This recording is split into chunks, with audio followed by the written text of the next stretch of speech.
الحمد لله نحمده ونستعينه ونستغفره ونؤمن به ونتوكل عليه ونعوذ بالله من شرور أنفسنا ومن سيئات أعمالنا من يهد الله فلا مضل له ومن يضلل فلا هادي له أشهد أن لا إله إلا الله وحده لا شريك له وأشهد أن سيدنا ونبينا ومولانا محمدا عبده ورسوله أرسله ربه بالحق بشيرا ونذيرا وداعيا إلى الله بإذنه وسراجا منيرا صلى الله تعالى عليه وعلى آله وصحبه وبارك وسلم تسليما كثيرا أما بعد فأعوذ بالله من الشيطان الرجيم بسم الله الرحمن الرحيم زين للناس حب الشهوات من النساء والبنين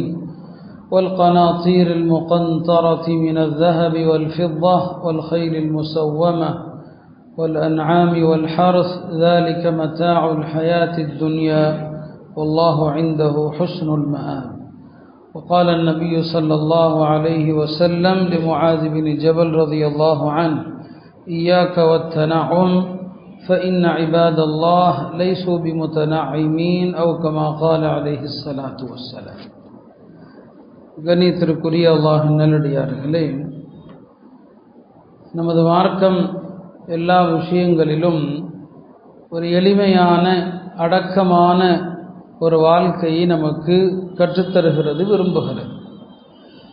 ஒரு மனிதன் எவ்வளோ வசதி வாய்ப்புகளோடு இருந்தாலும் சரி, ஒரு எளிமையான வாழ்க்கையை மார்க்கம் விரும்புகிறது. ஒரு இடைப்பட்ட நடுநிலையான வாழ்க்கையை விரும்புகிறது. ஒரு மனிதன் அலங்கோலமாக இருப்பதையும் மார்க்கம் விரும்பல்ல. மிக ஆடம்பரமான எல்லாவற்றிலும் உயர்தரமான வாழ்க்கையை வாழ்வது, அதையும் மார்க்கம் விரும்பல்ல. இந்த ரெண்டுக்கும் இடைப்பட்ட ஒரு நடுநிலையான ஒரு வாழ்க்கையை தான் மார்க்கம் நமக்கு கற்றுத்தருகிறது. ஆடம்பர வாழ்க்கை மனித வாழ்க்கையினுடைய நிம்மதியை தொலைக்க செய்கிற காரணிகளில் முதன்மையானது ஆடம்பரம்தான். ஒரு மனிதன் எளிமையாக வாழ்ந்து விட்டால் எந்த சூழ்நிலையிலும் அவனால் எதையும் சமாளிக்க முடியும். எளிமையான வாழ்க்கை வாழ்ந்து பழகிட்டான். ஆடம்பரமாக வாழ்ந்துட்டான்னு சொன்னால் எல்லா சூழ்நிலைகளாலும் அவனால் சமாளிக்க முடியாது. இன்றைக்கு மக்கள் பல தவறுகள் செய்வதற்கும் மார்க்க சட்டங்களை புறக்கணிப்பதற்குமான காரணம் என்ன?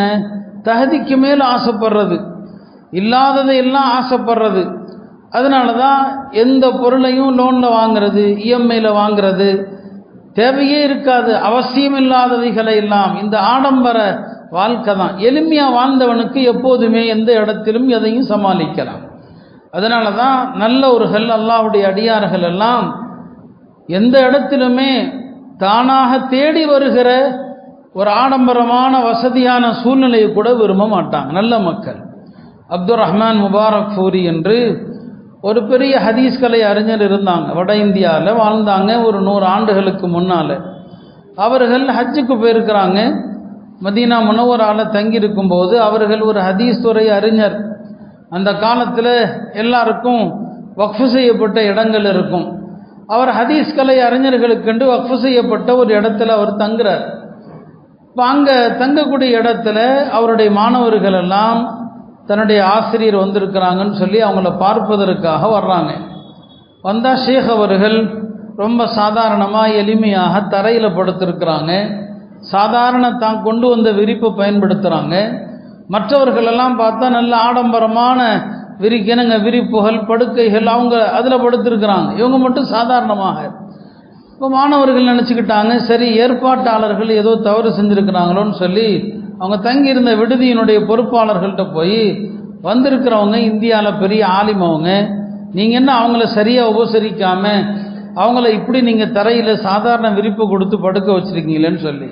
இப்போ அவங்க சொன்னாங்க, நாங்கள் அவங்கள கவனிக்காமல் விட்டுட்டோமா, நீங்கள் அவங்கள்ட்ட போய் நல்லா போய் கேளுங்கன்னு சொன்னாங்க. உடனே மாணவர்கள் திரும்ப வந்து கேட்டாங்க, என்ன இப்படி நீங்கள் இருக்கிறீங்கன்னு சொல்லி. அப்போ அவங்க சொன்னாங்க, இந்த விடுதியில் உள்ளவங்கெல்லாம் எந்த விதத்திலும் என்னை கவனிக்க தவறல்ல, எல்லாருக்கும் கொடுக்குற நல்ல அழகான படுக்கையும் விரிப்பும் எனக்கும் கொடுத்தாங்க. ஆனால் இந்தியாவில் நான் சாதாரணமாக தரையில் எளிமையாக படுத்து பழகிட்டேன். சாதாரண விரிப்பை உபயோகித்து பழகிட்டேன். இங்கே தங்கியிருக்கிற சில நாட்களுக்காக நான் இந்த அழகான படுக்கையில் படுத்து நான் பழகிட்டேன்னு சொன்னால் ஊருக்கு போனாலும் அதே மாதிரி எனக்கு அந்த வாழ்க்கையின் மீது ஆசை வரும். அது மாதிரி எனக்கு படுக்க வேணுங்கிற ஆசை வரும். அங்கே சாத்தியப்படுமா இல்லையான்னு தெரியாது. எனவே எப்போதும் எந்த வாழ்க்கையை பழகிருக்கிறோமோ அப்படியே இருந்து விட்டு போவது நல்லதுன்னு சொன்னாங்க. அதான் சொல்லுவாங்க, எளிமையாக வாழ்ந்தவன் எங்கே நாளும் இருப்பான், ஆடம்பரமானவர்களால் முடியாது. சில பேர் ஹஜ்ஜில் ரொம்ப கஷ்டப்படுறதுக்கு ஒரு காரணம் என்ன, இங்கே ரொம்ப ஆடம்பரமாக எப்போவுமே ஒரு நிமிஷம் இடைவெளி இல்லாமல் ஏசியிலே உட்கார்றது. காரில் போனால் ஏசி, வீட்டுக்கு போனால் ஏசி, ஆஃபீஸுக்கு போனால் ஏசி, கடைக்கு போனால் ஏசி.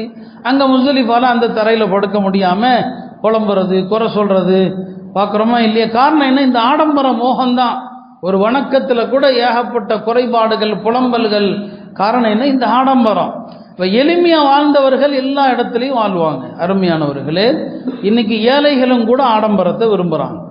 பணக்காரர்கள் இருக்கிறதுல ரொம்ப எல்லை மீறி போகிறது ஒரு பக்கம் இருக்க, நடுத்தர வர்க்கமும் ஏழைகளும் கூட ஆடம்பர வாழ்க்கையின் மீதான அந்த மோகத்தில் தான் கடன்கள், சுமைக்கு அதிகமான பொருள்களை வாங்கிறது, இதெல்லாம் இந்த ஆடம்பர விருப்பம் தான். நபிமார்கள் நல்லோர்கள் அப்படி அல்ல. இருந்தாலும் தங்களை எளிமையாகத்தான் என்ன செய்வாங்க, வாழ்ந்து காட்டும். இருக்கும் அவங்களிடத்துல, இல்லாதவர்கள் இருக்கும் எல்லாமே. சுலைமான் அலைஹிஸ்ஸலாம், தாவூத் அலைஹிஸ்ஸலாம் இருவருக்குமே அல்லாஹ் உலகத்தில் யாருக்கும் வழங்காத ஆட்சி அதிகாரத்தை கொடுத்துருந்தான். ஆனால் ரெண்டு பேரும் எளிமையான வாழ்க்கை தான் வாழ்ந்தாங்க. பெருமானார் ஸல்லல்லாஹு அலைஹி வஸல்லம் அவர்களுக்கு அல்லாஹ் எல்லாவற்றையும் கொடுத்துருந்தான். எல்லாமே பெருமானார்கிட்ட இருந்துச்சு. ஆனால் வாழ்ந்த வாழ்க்கை என்ன? எளிமை தான். எதையுமே வைக்க மாட்டாங்க, எல்லாவற்றையும் கொடுத்துருவாங்க, எல்லாம் இருந்துச்சு. ஆனாலும் அவங்க வாழ்க்கை என்ன? ஒரு நாள் மதிய நேரத்தில் வீட்டை விட்டு வெளியே வர்றாங்க. பார்த்தா அபூபக்கர் உமரும் நிற்கிறான். என்ன? பசி தான். மூன்று பேருமே கடுமையான பசியில் தான் வந்திருக்கிறாங்க. ஒரு சஹாபியுடைய தோட்டத்துக்கு போவாங்க. அங்கே அந்த சஹாபி மூன்று விருந்தாளிகளையும் கண்ணியப்படுத்தி அவர்களுக்காக ஒரு ஆட்டை அறுத்து விருந்தளிப்பாங்க. பெருமானார் ஸல்லல்லாஹு அலைஹி வஸல்லம் அவர்கள் அந்த கடுமையான பசியான நேரத்தில் சாப்பிட்ட பிறகு கூட தோழர்கள்ட்ட சொல்லுவாங்க, இந்த உபகாரத்தை குறித்து அல்லாஹ்ட்ட விசாரிக்கப்படுவீர்கள் என்று. எல்லாம் இருந்தாலுமே கூட எளிமையான வாழ்க்கை, ஒரு படோடாபத்தை விரும்பியதே கிடையாது. ஒரு நாள் பெருமானாருக்காக ஒரு ஆடை வாங்கி வரப்பட்டது. அந்த ஆடையை உடுத்திட்டு தொழுதாங்க. தொழுதவர்கள் தொழுது முடிச்சாங்க, சலாம் கொடுத்தாங்க, வேக வேகமாக கழட்டிட்டாங்க அந்த ஆடையை. சொன்னாங்க, இந்த ஆடையில் இருக்கிற இந்த வண்ணக்கோடுகள் தொழுகையில் என் கவனத்தை திருப்பிடுச்சு. இந்த ஆடை எனக்கு வேண்டாம். இன்னொரு ஆடையினுடைய பேரை சொல்லி அந்த சாதாரண ஆடையை வாங்கிட்டு வாங்க, இது எனக்கு வேண்டாம். இது அப்போ பாருங்க, தொழுகையில் கவனத்தை திருப்புகிற அந்த ஆடை வேண்டாம், அதை தூக்கி போட்டாங்க. அதனால தான் உலமாக்கள் சட்டம் சொல்லுவாங்க, பள்ளிவாசலுடைய மெஹராபில் ரொம்ப தேவையில்லாத என்ன இருக்கக்கூடாது, எழுத்துக்கள், வண்ணங்கள் இருக்கக்கூடாதுமா. அதை பார்த்தா தொழுகையாளிக்கு கவனம் சிதறலாம். அதனால் அந்த எழுத்துக்கள் கவனத்தை சிதறடிக்கும். வாங்க, நம்ம முசல்லாக்கள் வாங்குகிறோம் இல்லையா, அதில் கூட எதுவுமே இல்லாத முசல்லா தான் முஸ்தஹப்புன் ஃபத்வாக்கள்ல இருக்குது. எதுவுமே இருக்கக்கூடாதான். அதில் மஸ்ஜித் நபவியுடைய படம் உருவ தோற்றமாக இருக்கலாம், மஸ்ஜிதுல் ஹராமுடைய தோற்றமாக, அது கூட இருக்கக்கூடாது. அதுக்கு அவங்க சொல்கிற ஒரு காரணம் என்ன, அதில் காபாவுடைய தோற்றம் இருக்குன்னா நீங்கள் அத்தஹியாத் இருப்பில் அதுக்கு மேலே உட்கார்றது கூட அதை இழிவுபடுத்துறது. அதில் மஸ்ஜிது நபவி இருக்குதுன்னா நீங்கள் இருப்பில் உட்கார்றது அதை இழிவுபடுத்துறது. ஒன்றுமே இல்லாமல் வெறும் பிளெயினாக உள்ள முசல்லா வாங்கன்னு சொல்லுவாங்க. நாம் சொல்ல வந்தது, பெருமானார் ஸல்லல்லாஹு அலைஹி வஸல்லம் அவங்களால ஒரு ஆடம்பரமான, அது என்ன ஆடம்பரமாக இருந்திருக்கும், அவங்க வளமையாக அணிகிறதை விட கொஞ்சம் மிருதுவான துணி, அந்த ஒரு துணியை பார்த்துட்டு அவங்களால ஒரு 2 ரக்காத் தொழ முடியல, சலாம் கொடுத்ததும் தூக்கி போட்டுறாங்க. எளிமையாக வாழ்ந்தவர்களுக்கு அந்த ஆடம்பரம் பிடிக்காது. நபி ஸல்லல்லாஹு அலைஹி வஸல்லம் அவர்களே ஹஜ்ரத் அலி, ஃபாத்திமா 2 பேரும் சேர்ந்து ஒரு விருந்துக்கு அழைக்கிறாங்க. பெருமானாரை அழைப்போமே என்று நபி ஸல்லல்லாஹு அலைஹி வஸல்லம் அவங்க வந்தாங்க. வீட்டு வாசலுக்கு பக்கத்தில் அப்படியே நின்னாங்க. கொஞ்ச நேரத்தில் திரும்பிட்டாங்க. ஹஜ்ரத் அலி ரலியல்லாஹு அன்ஹு அவர்கள் பின்னாலேயே போனாங்க. யார சொல்லலாம், ஏன் வந்துட்டு திரும்பிட்டீங்கன்னு சொல்லி சொன்னாங்க. உங்கள் வீட்டு முன்னால் ரொம்ப என்னங்க, அதாவது வேலைப்பாடுகள் செய்யப்பட்ட ஒரு ஸ்க்ரீன் தொங்கிட்டு இருக்குது. இந்த மாதிரியான ஸ்க்ரீன் இருக்கிற வீட்டுக்கு ஒரு நபி வருவது பொருத்தம் அல்ல. இங்கே நான் எப்படி வர முடியும்? ரசூல் ஸல்லல்லாஹு அலைஹி வஸல்லம் திரும்பிடுறாங்க. எல்லா நிலைகளிலும் எல்லாருக்குமே நபி ஸல்லல்லாஹு அலைஹி வஸல்லம் அவங்க எளிமையை தான் கற்றுக் கொடுப்பாங்க. எளிமை தான் அவங்களுக்கு ரொம்ப பிடிக்கும். முஆத் இப்னு ஜபல் அவர்களை யமன் நாட்டுக்கு அனுப்பும்போது சொன்னாங்க, ஈயாக்க வத்தனஉம், முஆதே ஆடம்பரமான வாழ்க்கையிலிருந்து உம்மை எச்சரிக்கிறேன். ஃபஇன்ன இபாதல்லாஹி லைஸூ பிமுத்தனஇமீன், அல்லாஹ்வுடைய அடியார்கள் ஒருபோதும் ஆடம்பரத்தை விரும்ப மாட்டாங்க. அதனால தான் சஹாபாக்கள்ல பணக்காரர்கள், ஆட்சி அதிகாரத்தில் இருந்தவர்கள் எல்லாருமே எளிமை தான், எல்லாம் இருந்துச்சு. ஃபதாலத் இப்னு உபைத் அப்படிங்கிற ஒரு சஹாபி எகிப்தில் அமீராக இருக்கிறார். அவரை சந்திப்பதற்கு ஒரு சஹாபி போகிறாங்க ஒரு விஷயமா பேசுறதுக்கு. போன இடத்துல அந்த ஃபதாலத் இப்னு உபைதுடைய எளிமையான தோற்றம், வீடு, இதையெல்லாம் பார்த்து அவருக்கு ஆச்சரியம். அவங்க கேட்பாங்க, என்னங்க இந்த ஊருக்கே நீங்கள் தான் அமீராக இருக்கிறீங்க, இந்த ஊருக்கே நீங்கள் ஆட்சியாளராக இருக்கிறீங்க, ஆனால் இவ்வளவு சாதாரணமாக இருக்கிறீங்களேன்னு சொல்லி அவங்க சொன்னாங்க, கான ரசூலுல்லாஹி ஸல்லல்லாஹு அலைஹி வஸல்லம் யன்ஹானா அனில் இர்ஃபா, பெருமானார் எங்களை ஆடம்பரத்தை விட்டு தடுத்தாங்க. ஒரு ஆட்சியாளராக இருப்பவரால் அவர் வசிக்கிற வீட்டை, அவருடைய அறையை, அவர் உடுத்துகிற உடைய கொஞ்சம் நல்ல உடைய அடுத்த முடியும், பெருமானார் தடுத்தாங்க. அதனால் நாங்கள் ஆட்சி அதிகாரத்தில் இருந்தாலும் எல்லாமே முடியும் என்றாலும் நாங்கள் அதை விரும்பல. இதான் பெருமானார் ஸல்லல்லாஹு அலைஹி வஸல்லம் அவர்கள் தம் தோழர்கள் அப்படி உருவாக்குனாங்க. எனவே நீங்கள் புரிந்துக்க கூடாது, எல்லாம் இருக்க தானே செய்து, எல்லாம் இருப்பவர்கள் தான் எளிமையாக இருக்கணும். அந்த எளிமைக்கு பேர் தான் மிஸ்கீன், ஒன்றுமே இல்லாதவனுக்கு பேர் அல்ல. பெருமானார் அந்த வாழ்க்கையை தான் அல்லாஹ்ட்ட கேட்டாங்க, அல்லாஹும்ம அஹ்யினி மிஸ்கீனா, யா அல்லாஹ் எளிமையாக வாழச் செய், எளிமையாக மரணிக்க செய், எளிமையான மனிதர்களோடு எழுப்பச் செய். இதான் அவங்க அல்லாஹ்ட்ட கேட்குற துவா. உமர் இப்னு அப்துல் அசீஸ் அவர்களை பற்றி சொல்லுவாங்க, அப்துல்லாஹ் இப்னு தீனார் அப்படிங்கிற ஒரு தாபியை சொல்லுவாங்க, தன்னுடைய தோழர்களிடத்தில், நீங்கள் என்ன பார்த்து ஜாஹிதுங்கிறீங்க? ஜாஹிதுனா உலகப்பற்றற்ற மனிதன் அர்த்தம். நீங்கள் என்ன பார்த்து சொல்கிறீங்க உலகப்பற்றற்றவர்னு சொல்லி? ஆனால் உலகப்பற்றின்மை என்று சொல்வதற்கு தகுதியானவர் உமர் இப்னு அப்துல் அசீஸ் தான். ஏன்னா அவர்கிட்ட துனியா இருந்துச்சு, அவர்கிட்ட எல்லாமே இருந்துச்சு, இருந்தும் கூட அவர் எளிமையாக வாழ்ந்தார். அவர் தான் உலகப்பற்றற்ற தன்மைக்கு உதாரணமாக கூறப்பட தகுதியானவர். எல்லாம் இருந்துச்சு, ஆனால் சாதாரண வாழ்க்கை, எளிமையான வாழ்க்கை தான். ஒரு நாள் உமர் இப்னு அப்துல் அசீஸுடைய மகனுக்கு ஒரு ஆடை தேவைப்படுது, துணி தேவைப்படுது. அவருக்கு தந்தையிடம் கேட்கும்போது அவங்க சொல்கிறாங்க, இன்னாருடைய கடைக்கு போ, அவர் உனக்கு ஒரு துணி தருவார், வாங்கிக்கன்னு சொல்கிறார். மகன் உமர் இப்னு அப்துல் அசீஸ் ஹலீஃபா, இஸ்லாமிய நாட்டினுடைய ஜனாதிபதி, ஒரு கடைக்கு போகிறாரு. அந்த கடைக்காரரு, அப்படியா நீங்கள் உமர் இப்னு அப்துல் அசீஸுடைய மகனான்னு கேட்டுட்டு ஒரு துணியை கொண்டு போய் கொடுக்குறாரு. மகனார் அந்த துணியை பார்க்குறாரு, இது என்னங்க ரொம்ப சாதாரணமாக இருக்குது, நான் ஹலீஃபாவுடைய மகன் வந்திருக்கிறேன், நீங்கள் சாதாரண துணியை தர்றீங்களேன்னு சொல்லி. கடைக்காரர் சொன்னார், உமர் இப்னு அப்துல் அசீஸ் தன்னுடைய குடும்பத்தாருக்கு இந்த ரகத்தில் தான் துணி கொடுக்கணும்னு சொல்லியிருக்கிறார். தன்னுடைய குடும்பத்தாருக்கு இந்த ரகத்தில் தான் துணி, இப்படி தான் இருக்கணும்னு ஏற்கனவே சொல்லி வச்சிருக்கிறார். அதனால தான் அந்த துணி எடுத்து உங்களுக்கு தர்றேன்னு சொல்லி. அப்போ எல்லாமே இருந்தது, ஆட்சி அதிகாரம் கையில் இருக்குது, ஆனால் எளிமையான வாழ்க்கை. இன்றைக்கு நாம் இல்லாதவர்களும் கடன் வாங்கியாவது, வட்டிக்கு கடன் வாங்கியாவது ஆடம்பரமாக வாழணும், பகட்டுக்காண்டி வாழணும். வட்டிக்கு லோன் வாங்கி நாங்கள் 2 வீலர் வாங்குறது, பட் லோன் வாங்கி கார் வாங்குறது, லோன் வாங்கி வீடு கட்டுறது, வாழ்க்கையில் நிம்மதி இல்லை, பரக்கத்து இல்லை, எல்லாமே இழந்து கொண்டிருக்கிறோன்னு சொன்னால் இந்த ஆடம்பர வாழ்க்கை தான் நம்முடைய மன நிம்மதியை தொலைச்சதில் முதலாவது விஷயமா இருக்குது. அதனால் அருமையானவர்களே, எளிமையான வாழ்க்கை தான் நம்முடைய முன்னோர்கள் வாழ்ந்து காட்டிய வாழ்க்கை. பெருமானார் ஸல்லல்லாஹு அலைஹி வஸல்லம் அவர்கள் எல்லா இடங்களிலும் அந்த வாழ்க்கையை தான் பெருமானார் போதிச்சாங்க. ஆடம்பரங்கிறது மறுமையில் மிகப்பெரிய கொடூர தண்டனைக்கு காரணம். ஒரு ஹதீஸில் நபி ஸல்லல்லாஹு அலைஹி வஸல்லம் சொன்னாங்க, உலகத்தில் ரொம்ப ஆடம்பரமாக வாழ்ந்தவனை நாளை மறுமை நாளில் நரகத்தில் தூக்கி போடப்படும், நரகத்தில் ஒரு முக்கி அவனை எடுக்கப்படும். நரகத்தில் அவன்கிட்ட கேட்கப்படும், உலகத்தில் நீ வாழ்ந்த அந்த ஆடம்பர வாழ்க்கையெல்லாம் உனக்கு இப்போ எப்படி தெரியுதுன்னு சொல்லி. அந்த நரக வேதனையை பார்த்துட்டு சொல்லுவான், துன்யாவில் நான் எந்த சுகத்தையுமே அனுபவிக்கலை, எல்லாத்தையும் மறந்துருப்பான் அந்த கொடூரத்துக்கு முன்னால். ஆடம்பரவாதிகளை பெருமானார் ஸல்லல்லாஹு அலைஹி வஸல்லம் கண்டித்தாங்க.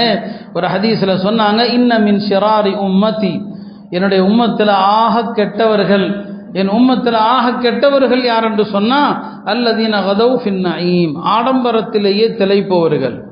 ஆடம்பரத்தில் திளைப்பதுனா என்ன விளக்கம் சொன்னாங்க, யத்லுபூன அல்வான தஆம், சாப்பாடா பல வகையான சாப்பாட்டை விரும்புவாங்க. வயத்லுபூன அல்வான சியாப், ஆடைகளா பல வகையான ஆடைகளை விரும்புவாங்க. இவர்கள் தான் ஆடம்பர விரும்பிகள். அதனால தான் நாம் எந்த விருந்து மார்க்கத்தில் தாராளமாக யார் வேண்டுமானாலும் அவருடைய தகுதிக்கு விருந்தளிக்கலாம். ஆனால் எளிமையான விருந்து, சாதாரணமான விருந்து போடலாமே.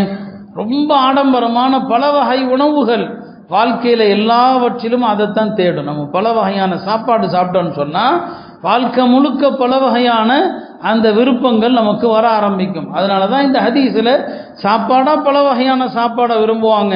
இவங்க தான் ஆடம்பர விரும்பிகள் என்று நபி ஸல்லல்லாஹு அலைஹி வஸல்லம் கண்டிக்கிறாங்க. பெருமானாருடைய காலத்திலையும் வலிமா இருந்தது. பெருமானார் வலிமா கொடுக்க சொல்லி சஹாபாக்கள் ஆர்வம் ஓட்டுவாங்க, தாமும் வலிமா கொடுப்பாங்க. ஆனால் அந்த வலிமா சாப்பாடுங்கிறது ரொம்ப எளிமையான சாப்பாடு. அந்த காலத்தில் வலிமால பெரிய வலிமான்னு சொன்னால் ஒரு ஆடு அறுத்து கொடுக்குற வலிமா தான். நபி ஸல்லல்லாஹு அலைஹி வஸல்லம் அவர்கள் திருமணம் செய்த மனைவிமார்களில் ஒரே ஒரு கல்யாணத்தில் மட்டும்தான் ஒரு ஆடு அறுத்து வலிமா போட்டாங்க. ஆடு ரொட்டி இந்த ரெண்டும் வலிமாங்கிறது ஒரு விருந்தில் மட்டும்தான். அது அன்னை ஜெய்னபை நிக்கா செய்த போது மட்டும்தான். மற்ற மனைவிமார்களை எல்லாம் நிக்கா செய்த நேரத்தில் பெருமானாருடைய வலிமா விருந்து என்ன? சாதாரணமான வீட்டில் இருந்த வறுத்த மாவு, பேரிச்சம்பழம், பாலாடை கட்டி, இதையெல்லாம் ஒரு தோலை விரிப்பாங்க, ஒரு தோல் விரிப்பை விரிப்பாங்க. இதெல்லாம் கலந்து ஒரு பலகாரமாக செஞ்சு எத்தனை பேரை கூப்பிட முடியுமோ கூப்பிட்டு எல்லாருக்கும் கொடுப்பாங்க. இதுதான் வலிமா. வலிமா கொடுக்கறது சுன்னத்து. அதை ரொம்ப அவருடைய தகுதிக்கு மேலே கடன் வாங்கி கொடுக்கணுமா? தேவையில்லை. இதுதான் மார்க்கத்தில் விருந்தினுடைய ஒழுக்கம். இப்போ அந்த அடிப்படையில் எல்லாவற்றிலுமே நாம் ஒரு ஆடம்பரமான வாழ்க்கையை விரும்புறதுனால சின்ன கஷ்டம் வந்தால் கூட நம்மால் தாங்க முடியாத அளவுக்கு ஒரு சூழ்நிலை இன்றைக்கு நீங்கள் கஸ்ஸாவுடைய மக்களை நினச்சி பாருங்கள். பல மாதங்களாக கிட்டத்தட்ட ஒரு வருஷம் ஆச்சு. ஒரு வருட காலம் மின்சாரம் கிடையாது, ஒரு வருட காலம் எந்த விதமான இணைய தொடர்புகள் கிடையாது, வாழ்க்கையினுடைய அத்தியாவசிய பொருள்கள் கூட அவங்கள்ட்ட கிடையாது. இதுக்கு மத்தியிலே வாழ்கிறாங்க. இடிஞ்ச கட்டடங்களுக்கு மத்தியில் உட்காந்து ஜும்மா தொழுகிறாங்க. நாம் ஏசி பள்ளியில் உட்காந்து தொழுகிறோம். அந்த மக்கள் அவங்களுடைய ஈமானை இழந்தது கிடையாது. அவங்களுடைய ஹிஃப்துல் குர்ஆனை மரணம் செய்கிற வகுப்பு அது நிற்கல. போர் ஒரு பக்கம் நடக்குது, குர்ஆன் மரண வகுப்பு இன்னொரு பக்கம் நடக்குது. இவ்வளவு கஷ்டத்துக்கு மத்தியில் வாழ முடியுதுன்னா என்ன? மற்ற காலங்களிலும் இந்த கஷ்டங்களை பழகி போன மக்களுக்கு எல்லாவற்றையும் தாங்கக்கூடிய வலிமை அல்லாஹ் கொடுக்குறான். அல்லாஹ் நம்மளை பாதுகாக்கணும். இந்த மாதிரி கஷ்டங்கள் வந்தால் வரக்கூடாது. ஆஃபியத்தை அல்லாட்ட கேட்குறோம். வந்தால் நாம் எந்த நிலையில் இருப்போம்னு சொல்ல முடியாது. அதனால தான் எளிமை இருக்கணும். எல்லா கட்டத்திலையும் எளிமை தான். பெருமானார் ஸல்லல்லாஹு அலைஹி வஸல்லம் அவங்களிடத்தில் தோட்டங்கள் இருந்தது, ஆடுகள் இருந்தது, ஒட்டகங்கள் இருந்தது, எல்லாம் இருந்தாலும் எளிமையான சாதாரண சாப்பாடு, எளிய வகை உணவை பாராட்டுவாங்க. லேசான உணவு. வீட்டுக்கு வர்றாங்க, என்ன இருக்குதுன்னு கேட்குறாங்க. ரொட்டி துண்டுகள் இருக்கிறது, தொட்டு சாப்பிட என்ன இருக்குது? அந்த காலத்தில் ஹல் சிறுக்கான்னு சொல்லுவாங்க, ஒரு புளிப்பான ஒரு திரவம். அதான் வீட்டில் இருக்குதா? சொன்னாங்க நிஅமல் இதாமு அல் ஹல். இந்த சிறுக்காங்கிற இந்த குழம்பு இருக்கிறது, இது எவ்வளோ சுவையானது, எவ்வளோ அழகானது, அது போதுமே, கொண்டு வாங்க. பக்கத்தில் வச்சு அது பெருமானார் ஸல்லல்லாஹு அலைஹி வஸல்லம் அவங்க அதை சாப்பிட்றாங்க. இதுதான் அவங்களுடைய வாழ்க்கை. ஆனால் அவங்க நினச்சா எல்லா நேரமும் ருசியாக சாப்பிடுகிற அளவுக்கு அல்லாஹ் அவங்கள்ட்ட வசதிகளை கொடுத்துருந்தான். அது எல்லாம் இருந்தால் அனுபவிக்கணுங்கிற அர்த்தம் கிடையாது. நாம் அந்த பொருளை தான் புரிகிறோம். இந்த எளிமையான மக்கள் அவங்களுடைய துவாக்கள் அல்லாஹ்ட்ட உடனே கபூலாகும். நம்முடைய வாழ்க்கையில் துவா கபூல் ஆகிற தாமதம் என்ன?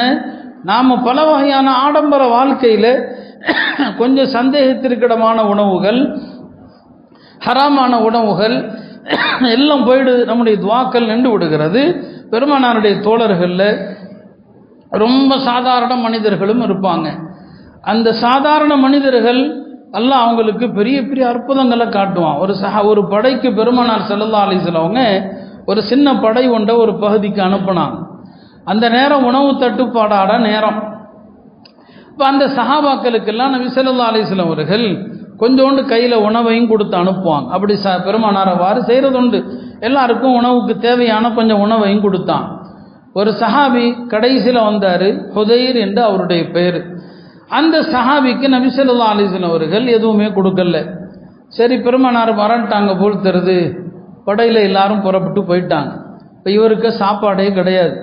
இவர் போகிற வழியில் போய் தங்குற இடத்துல எல்லா இடத்துலையும் ஒரே ஒரு திக்ரை தான் சொல்கிறார். லா இலாஹ இல்லல்லாஹ் வல்லாஹு அக்பர் அல்ஹம்துலில்லாஹ் சுப்ஹானல்லாஹ் லா ஹவ்ல வலா குவத்த இல்லா பில்லாஹ். இதே தான் சொல்லிட்டு இருக்கிறார். நிஅமஸ் ஜாது யா ரப், யாரெல்லாம் நான் சொன்ன இந்த திக்ர் இருக்கு இல்லையா, லா இலாஹ இல்லல்லாஹ் அல்லாஹு அக்பர் அல்ஹம்துலில்லாஹ் சுப்ஹானல்லாஹ் லா ஹவ்ல வலா குவத இல்லா பில்லாஹ், இது எனக்கு நல்ல சாப்பாடுங்கிற. நிஅமஸ் ஜாது யா ரப், யாரெல்லாம் இது எனக்கு நல்ல சாப்பாடு, சாப்பிடல இந்த திக்ரை சொல்லிக்கிட்டே நல்ல சாப்பாடு நல்ல சாப்பாடுங்கிறார். பெருமானார் மதீனால இருக்கிறாங்க, இவர் ஒரு சின்ன படை பிரிவில் இருக்கிறார். ஜிப்ரீல் அலைஹிஸ்ஸலாம் நபி ஸல்லல்லாஹு அலைஹி வஸல்லம் அவங்கள்ட்ட வந்தாங்க. வந்து சொன்னாங்க, அல்லாஹுடைய தூதர் அவர்களே, நீங்கள் ஹுதைருங்கிற அந்த சஹாபிக்கு எல்லாருக்கும் கொடுத்த மாதிரி உணவு பொட்டெல்லாம் அவருக்கு கொடுக்க மறந்துட்டீங்க. அவர் புறப்பட்டதுலேருந்து இது வரைக்கும் இந்த திக்ரை தான் சொல்லிட்டு இருக்கிறார். இந்த திக்ரு தான் எனக்கு சாப்பாடு, அதுவும் நல்ல சாப்பாடு அப்படின்னே சொல்லிட்டு இருக்கிறாரு. அவருடைய இந்த திக்ரு இருக்கு இல்லையா, அவர் சொன்ன திக்ரு அது வானத்துக்கும் பூமிக்கும் மத்தியில் ஒளியாக பிரகாசமாக இலங்கி கொண்டிருக்கிறதுன்னு சொல்லி யார் வந்து சொல்லிட்டு போகிறாங்க, ஜிப்ரீல் வந்து சொல்லிட்டு போகிறான். உடனே நபி ஸல்லல்லாஹு அலைஹி வஸல்லம் அவர்கள் ஒரு சஹாபியை அழைத்து அந்த ஹுதைருங்கிற தோழருக்கு உணவையும் கொடுத்து அனுப்பி, அந்த தோழரிடத்துல சொல்லுங்க, நீங்கள் சொன்னீங்களே லா இலாஹ இல்லல்லாஹ் அல்லாஹு அக்பர் என்று சொல்லிட்டு இருந்தீங்க இல்லையா, அந்த திக்ர் அல்லாஹ்வுடைய அர்ஷ் வரைக்கும் சென்றடைந்து அல்லாஹ் ஜிப்ரீல் அனுப்பி உங்களுக்கு உணவு கொடுக்குமாறு சொன்னான் அப்படின்னு சொல்லி போய் சொல்கிறார். அந்த சஹாபி போய் அவங்கள்ட்ட அந்த உணவு பொட்டலத்தையும் கொடுத்து இந்த விஷயத்தையும் சொல்கிறாங்க. அவருக்கோ ரொம்ப ரொம்ப மகிழ்ச்சி. அவருக்கு என்ன மகிழ்ச்சி? தனக்கு சாப்பாடு கிடைச்ச மகிழ்ச்சி இல்லை, தன்னை ரப்புல் ஆலமீன் நினச்சிருக்கிறான் பாருங்க, அது அவருக்கு சந்தோஷம். என் பேரை அல்லாஹ் சொல்லியிருக்கிறானா, என்ன அல்லாஹ் ஜிப்ரீல் அனுப்பி பெருமானார் இடத்துல என்னை பற்றி சொல்ல வச்சானா. அவர் சொல்றாரு, அல்ஹம்துலில்லாஹி ரப்பில் ஆலமீன் ஸக்கரனி ரப்பி மின் ஃபௌகி சப்இ ஸமாவாத். ரப்புல் ஆலமீன் ஆகிய அல்லாஹ்வுக்கே எல்லா புகழும், 7 வானங்களுக்கு அப்பால் இருந்த அந்த ரப்பு என்ன நினைச்சிருக்கிறானா அப்படிங்கிற சந்தோஷத்தில் அவர் அல்லாஹ் புகழ்ந்துட்டு அழகான ஒரு துவா செய்கிறாரு. அல்லாஹ் யா ரப்பி கமா லம் தன்ஸ ஹுதைரன் ஃபஜ்அல் ஹுதைரன் லா யன்சாக. யா அல்லாஹ், நீ எப்படி என்ன மறக்கலையோ என்னை உன்னை மறக்காதவனாக என்னையும் ஆக்கிரு. நீ என்ன மறக்கல, அதே மாதிரி தான் நான் ஒன்றை மறக்கவே கூடாதுன்னு சொல்லி. அருமையானவர்களே, எளிமையான வாழ்க்கை வாழக்கூடியவர்கள் அவங்க கேட்குற சிறிய பெரிய துவாக்களை கூட அல்லாஹ் கபூல் செய்கிறான், அவங்க வாழ்க்கையில் அற்புதங்களை காட்டுறான். நம்ம ஆடம்பரத்தில் மூழ்கி ஆடம்பரமான அந்த மோக வாழ்க்கையில் இருக்கிறதுனால தான் நம்முடைய வணக்கங்களில் நமக்கு எந்த விதமான ஈடுபாடும் கிடையாது, எந்த விதமான ஒரு உற்சாகமும் நம்மள்கிட்ட கிடையாது. எளிமையான வாழ்க்கை இருந்தால் உள்ளத்தில் சுக்கூன் இருக்கும், உள்ளத்தில் அமைதி இருந்தால் நம்ம செய்யக்கூடிய எல்லா காரியமும் அழகாக இருக்கும். நம்முடைய வணக்கங்களாகட்டும், நம்முடைய திலாவத்துகளாகட்டும். இப்போ அவங்களுக்கெல்லாம் சாப்பாடு திக்ரில் கிடைச்சது, அவங்களுக்கு உணவு என்னங்க திக்ர் மூலமாக கிடைத்தது. இப்னு தைமியா ரஹ்மத்துல்லாஹி அலைஹி காலையில் நீண்ட நேரம் திக்ரில் அமர்ந்திருப்பாங்க. ஒரு நாள் அவங்களுடைய மாணவர் இப்னு கையும் ரொம்ப நேரமாக பார்த்துக்கிட்டே இருக்கிறாங்க, திக்ரை முடிச்சுட்டு எப்போ திரும்புவாங்கன்னு சொல்லி. நீண்ட நேரம் ஆகிவிட்டது, பகல் பொழுது. காலையில் ஃபஜ்ரு தொழுதுட்டு உட்கார்ந்தாங்க. ரொம்ப நேரம் கழித்த பிறகு தான் திக்ரை முடிச்சுட்டு திரும்புகிறாங்க. மாணவர்கள்லாம் நிற்கிறாங்க. நீங்கள் இன்றைக்கி காலையில் உணவே சாப்பிடலையேன்னு சொல்லி சொன்னாங்க. இன்றைய காலை உணவு முடிஞ்சு போச்சு. இன்றைய காலை உணவு திக்ரிலேயே நமக்கு முழுமையாக கிடச்சிடுச்சு. இந்த திக்ரு தான் நமக்கு உணவுன்னு சொன்னாங்க. இதுதான் ஆன்மீக பெரியவர்களுடைய உள்ளம் சுத்தமாக இருந்தது. நாம் நம்முடைய உள்ளங்கள் திக்ரில் இன்பம் அடையாததுனால உடலுக்கு தேவையான உணவுகள், வெளி உடலுக்கு தேவையான விஷயங்கள், அதில் நாம் அளவுக்கு அதிகமான கவனம் செலுத்துகிறோம் இல்லையா. உள்ளம் திக்ரில் இன்பம் அடைஞ்சா ஆடையின் மீது ஆசை வராது, உணவுகள் மீது ஆசை வராது. உணவு தட்டில் உட்கார்ந்தா கூட அவங்களுக்கு சாப்பாட்டில் இன்பம் இருக்காது, அவங்களுக்கு திக்ரில் தான் இன்பம் இருக்கும். எளிமையான வாழ்க்கை அவங்களுக்கு, அந்த வாழ்க்கையின் மீதான நாட்டத்தில் இந்த உடலுக்கு தேவையான அம்சங்கள் மீது அவங்களுடைய பிரியம் குறைஞ்சிடும். எனவே அருமையானவர்களே, நாம் வாழுகிற காலத்தில் குழப்பங்கள், பிரச்சனைகள், நிம்மதி இல்லாத சூழ்நிலை, இது எல்லாவற்றுக்கும் நம்முடைய ஆடம்பர இந்த வாழ்க்கை தான் காரணம். அல்லாஹ் திருமறையில் அழகா சொல்கிற மாதிரி ஜுக்கியன் அலின்னா, இதெல்லாம் மக்களுக்கு அலங்காரமாக்கப்பட்டிருக்கு, ஷைத்தான் அலங்காரமாக்கி வச்சிருக்கிறான். பெண்களையும் ஆண் மக்களையும் குதிரைகளையும் செல்வங்கள் இதெல்லாம் அழகாக காட்டப்பட்டிருக்குது. இதெல்லாம் உலகத்தினுடைய அழியக்கூடிய செல்வங்கள். வல்லாஹு இன்தஹு ஹுஸ்னுல் மஆப், அல்லாஹ்விடத்துல தான் அழகான மீளுமிடம் இருக்கிறது என்று அந்த ஆயத்தில் அல்லாஹ் சொல்வான்.